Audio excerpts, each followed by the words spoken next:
Welcome friends. This is the micro unit regarding the unit number 5 of fluid mechanics 2 from the syllabus. It reads impact of jet. For this, the basic fundamental principle is the impulse momentum principle. The expression for which is derived from the Newton's law. We all know the Newton's law says that force is equal to mass into acceleration, where the acceleration is rate of change of velocity. You know all it. That is initial velocity minus final velocity divided by time. So this equation further can be written as the momentum principle. You can see the slide here. The impulse momentum principle says that rate of change of momentum is equal to the resultant force in the direction of the motion. Now, this principle we are going to use in the case of hydraulic prime movers. So, what is hydraulic prime mover? Hydraulic prime movers are nothing but the hydraulic turbines and hydraulic pumps. We all know the turbine is a machine which converts hydraulic energy into mechanical energy, and exactly reverse of it, the pump is a machine which changes the mechanical energy into hydraulic energy. Now this principle, how this principle is used in the turbines? You know, the turbine has got a part called runner, and the runner has number of blades. That blades are also called as a vane. It is just a plate, curved plate. Now to understand exactly how this principle is used in developing the equation for how much energy we can get from a turbine, we take a simple case. Before that, we go back again to the equation that force is equal to mass upon time into change in velocity. That is, force is equal to mass into acceleration.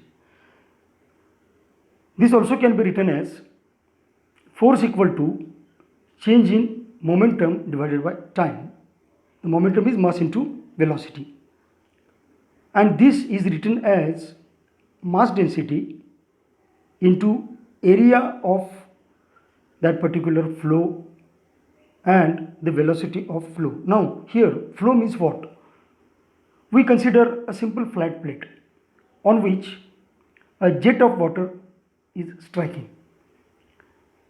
You can see that sketch at the bottom left. Suppose we take a fixed plate which is not moving, on which a jet strikes. Now if the jet is water jet, then what is rho? That is mass density of water, that is 1000 kg per meter cube. Area of jet we can calculate very easily. If we know the diameter of jet, it is pi by 4 diameter square, and the velocity if known, then we can find out how much force is acting on the plate by the jet by equation rho A and V. Now force is equal to mass upon time and change in velocity, that multiplication.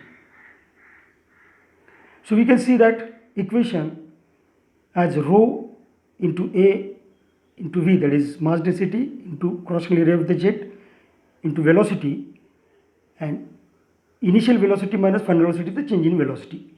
So what is rho AV? Rho AV is also called as mass flux, that is a mass per unit time which is striking the plate. Now we have to carefully consider the points where exactly these velocities are taken. We can see in the sketch the point number 1 and point number 2, where the point number 1 is called the inlet point and point number 2 is outlet point. Now the velocities are considered at these 2 points. Now there are some assumptions made that plate is not moving, plate surface is very smooth and no energy is lost. These are the assumptions. So ideal conditions, theoretical conditions. Therefore, at point number 1, what is the velocity with which the jet strikes to the plate? Suppose V is the velocity that we call as a V1. Now see the direction of velocity. In this case, the velocity direction of the jet with respect to plate is exactly normal. We take that as x-axis and the plate is in y-axis. Now look at point 2. When the jet strikes at point 1, it leaves the plate at point 2. But its direction is now changed exactly 90 degrees to the initial direction. The very important point here is to be remembered that whenever we apply this equation, that is rho av, initial velocity minus final velocity, the directions are very important. Velocity directions, those must be in the same direction of jet.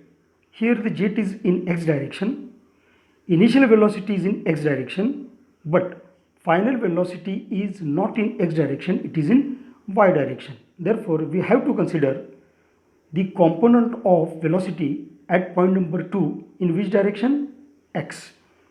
So, what is the component of V2, that is velocity at point 2 in x direction? Obviously, it is 0. Therefore, there is a small homework for you. Using this equation, force F in x direction, that is the jet direction, if jet diameter is 2 centimeter, water flow is there, the velocity of jet is 50 meter per second. Find out how much force is acting on a flat plate which is normal to the jet, that is 90 degrees to the jet. Find out that force in x direction. In the next lecture, we shall solve this problem. Thank you.